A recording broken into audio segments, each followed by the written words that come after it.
হে everyone, good evening. আজকে ছিল Saturday আর সাথে ছিল আমার দুটো কালী পুজোর ইনভিটেশন।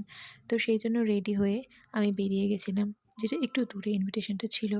তো সেখানে প্রথমে গেলাম, তারপরে যেখানে পুজো হয়েছিল মায়ের সেই জায়গাটা দেখে একটু প্রণাম করে আমরা বসে গেছিলাম খেতে। তো যদিও বেশি কিছু খাইনি, আর যেহেতু দু জায়গায় ইনভিটেশন ছিল জাস্ট বসেছিলাম। তো এরপরে ফার্স্টে দিয়েছিল প্রসাদ, তারপরে দিয়েছিল পোলাও, আর তার সাথে ছিল আলুর দম। এর সাথে ছিল খিচুড়ি আর চচ্চড়ি, যেটা শুধুমাত্র নামমাত্র নিয়েছিলাম, আমি একটু খেতে পারিনি। এরপরে চাটনি, পাঁপড়, রসগোল্লা কোনো কিছুই আমি নিইনি। এরপরে চলে এসেছিলাম দ্বিতীয় বাড়িটাতে অ্যাটেন্ড করতে। সেখানে বাড়িতে আসার পরে কিছুক্ষণ রেস্ট নিয়ে তারপরে গেছিলাম। সেখানেও সেম, প্রথমেই দিয়েছিল প্রসাদ, তারপরে খিচুড়ি, তার সাথে চচ্চড়ি। তো আমি এই খিচুড়ি চচ্চড়ি কিছুই টেস্ট করিনি, শুধু বেগুনিটা খেয়েছিলাম।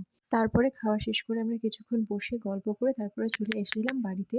তো আজকের পুরো সন্ধ্যাটা আমার এইভাবেই কাটলো।